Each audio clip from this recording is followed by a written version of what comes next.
Salam sehat untuk semua penonton setia saya dimanapun berada.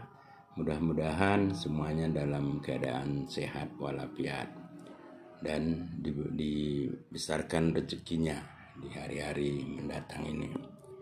Kita lanjut belajar bahasa Pak-Pak. Kali ini saya beri judul lagi kata kerja dua dan kalimat pendek dalam bahasa Pak-Pak. Kita mulai saja. Tertaba, tertawa, tangis, menangis, mengerana, berbicara, mangkur, mencangkul, lojang, berlari, merdakan, memasak nasi.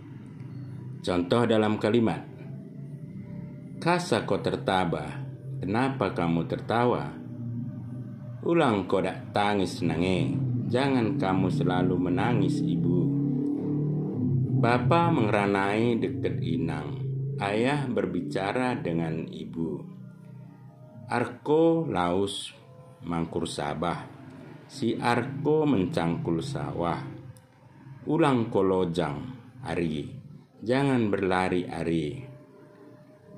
Merdakan ko ani, ngobon ari, masaklah ani, sudah sore hari ini.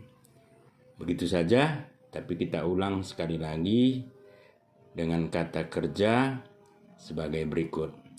Tertaba, tertawa, tangis, menangis, mengerana, berbicara, mangkur, mencangkul, lojang, berlari, merdakan, memasak.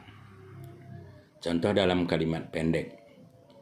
Kasa ko tertaba, kenapa kamu tertawa? Ulang kau dak tangis nange, jangan kamu selalu menangis ibu. Bapa mengeranai dekat inang, ayah berbicara dengan ibu. Arko laus mangkur sabah, si Arko mencangkul sawah. Ulang kolojang ari, jangan berlari ari. Merdakan moko ani, ngobonari, masalah ani, sudah sore hari ini. Demikian saja video singkat kita ini. Terima kasih kepada penonton setia saya dan ibu bapak saudara sekalian. Bila berkenan terus like, subscribe yang belum pernah, dan juga memberi komentar. Dan tidak kalah penting, jangan lupa selalu memukul lonceng notifikasinya. Demikian saja, Juan Juah Banta Karina, Oang.